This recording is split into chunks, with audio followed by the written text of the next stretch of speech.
कल्याण डोंबिवलीमध्ये शिंदेंच्या शिवसेनेची मोठी खेळी। रवींद्र चव्हाणांविरोधात पडद्यामागे राजू पाटील आणि श्रीकांत शिंदे एकत्र गट स्थापनेवेळी श्रीकांत शिंदे, राजू पाटील आणि संदीप देशपांडे उपस्थित होते। केडीएमसीमध्ये शिंदेंच्या शिवसेनेसोबत जाण्याबाबत राज ठाकरेंना कल्पना होती। राज ठाकरेंना कल्पना देऊनच राजू पाटील आणि संदीप देशपांडेंच्या श्रीकांत शिंदेंसोबत 2 बैठका। सूत्रांची माहिती, शिंदेंसोबत जायचं होतं तर आमच्याशी युती का केली? कल्याण डोंबिवलीमध्ये मनसेनं शिंदेंना पाठिंबा दिल्यानंतर संजय राऊतांचा संताप, तर राज ठाकरेंशीही चर्चा करणार।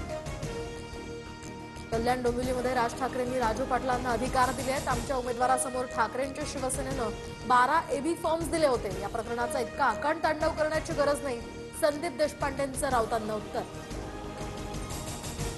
राजकारणात काहीही घडू शकतं। कल्याण डोंबिवलीतील पाठिंब्यासंदर्भात स्थानिक पातळीवर झालेला निर्णय मला पटलेला नाही।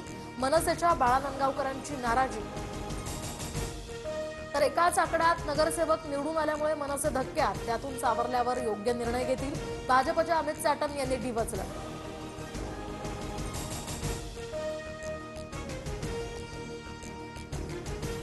बदलापूरमध्ये पुन्हा एकदा चिमुकलीवर अत्याचार। शाळेच्या बस चालकानं अत्याचार केल्याची संतापजनक घटना। नराधम सध्या ताब्यात, पोलिसांकडून पुढील चौकशी सुरू।